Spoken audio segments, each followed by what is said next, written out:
কুষ্টিয়া লালন মেলা যাওয়ার অনেক ইচ্ছা ছিল, কারণ এত বেশি লালন মেলা সম্পর্কে শুনেছি। তো আমার ইচ্ছাটা আরও দ্বিগুণ হয়ে যায়। প্রতিবারই মনে হয় যখনই মেলা হবে আমি যাব।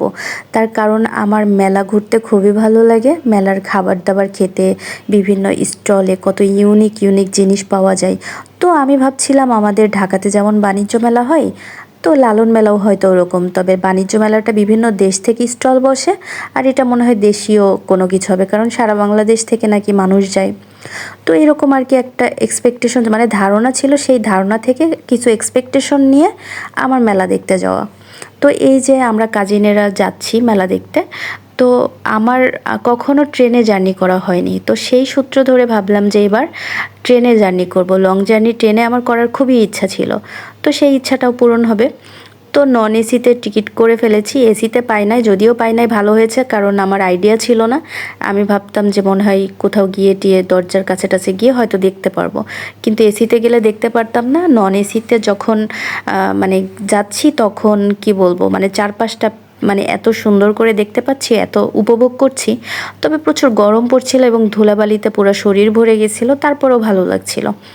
ট্রেনে জার্নি করতে হলে, প্রকৃতি দেখার জন্য হলে অবশ্যই নন এসিতে এরকম জানালা খোলা অবস্থায় যেতে হবে। তো এই যে আমরা এখন যাচ্ছি লালন মেলার উদ্দেশ্যে।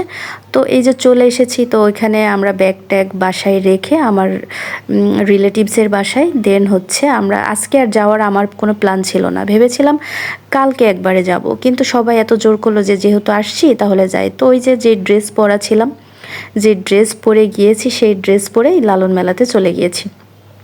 তো এই যে যাচ্ছি, যাওয়ার পরে এই যে এখানে কত মানুষজন দেখেন ফ্লোরে সব বসে আছে, বিভিন্ন জায়গায় তাঁবু টাবু মানে পাচ্ছে। তারপর সবাই কেমন কেমন যেন, মানে কেমন কেমন যেন মানুষজনও রয়েছে। মানে এখানে সব ধরনের মানুষই আছে দেখলাম, ভালো খারাপ, চোর, তারপরে পাগল ছাগল, মানে সব রকমের ভালো মন্দ সব রকমের মানুষই ওখানে আছে। ঠিক তেমন, মানে আমরা যখন ওখানে গেছি, তো তখন দেখি যে অনেকে দেখি আমাদের সাথে কথা বলতে আসছে বা বলছে, ভালোভাবেই কথা বলছে। তারপর জিজ্ঞাসা করছে এটা কি তোমার বোন, মানে আমাদের ফেসের সাথে মানে এরকম দেখে বলতেছে। তো যাই হোক, এই যে লালন মেলা দেখছি, দেখার পরে মানে ঘুরবো। এরপরের প্ল্যান ছিল যে পরের দিন যাবো। এই যে স্টল ঘুরতে আসছি, যে স্টল আমার মেইন উদ্দেশ্য ছিল স্টল।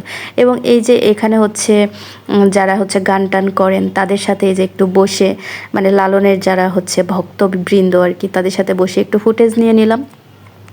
দেন এটা কিন্তু পরের দিনের ভিডিও ছিল। তো নেক্সট ভিডিও পেতে অবশ্যই অবশ্যই আমার চ্যানেলে আমার সাথে থাকবেন। এবং নেক্সট কুষ্টিয়াতে গিয়ে, লালন মেলায় গিয়ে কি করলাম, আর মানে আসলেই কি লালন মেলায় ঘুরলাম নাকি অন্য কোথাও ঘুরে আসলাম, সেটা দেখতে হলে চোখ রাখুন। সবাই ভালো থাকবেন, সুস্থ থাকবেন, আল্লাহ হাফেজ।